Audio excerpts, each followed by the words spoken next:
Here's your Farm and Ranch report from the Montana Ag Network. Welcome back for today's Farm and Ranch news. Well, across the countryside, we all know that there are many factors impacting the cattle market as of late. And during the cattle industry summer business meeting in Denver, the U.S. Meat Export Federation shared with us that even with the current trade climate across the globe, U.S. beef exports are remaining steady.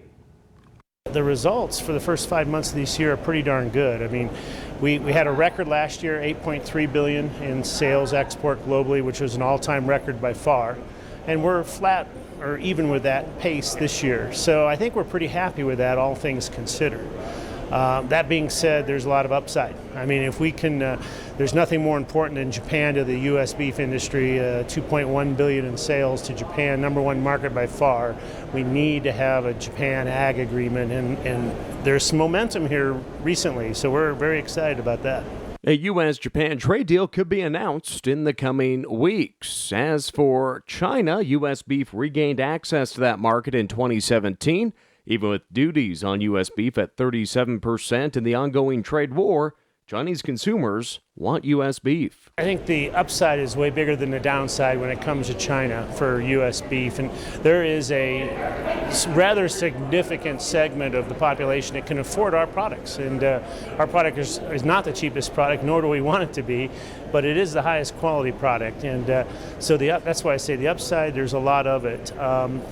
The downside of this whole discussion is I think there's a lot of moving parts with China, and a lot of them have nothing to do with agriculture. So this is the frustrating thing. China is home to the largest hog herd in the world and to date has lost an estimated 40% of its hog herd due to African swine fever.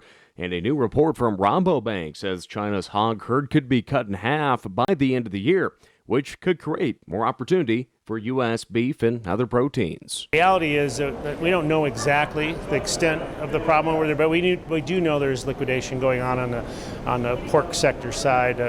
Live hogs are short; they're being pulled ahead, at least to some degree. So yes, there will be a shortage, imbalance of supply there.